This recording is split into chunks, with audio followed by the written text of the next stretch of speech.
Hello everyone, I'm Kane, an engineer from SZGH. Now I'm going to introduce our new robots, programming free.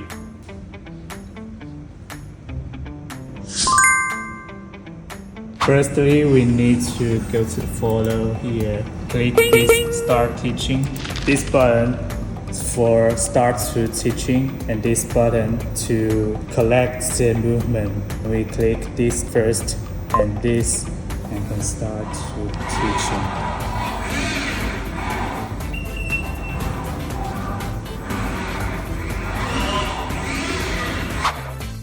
Just simply program like this. Don't need to program point to point for painting.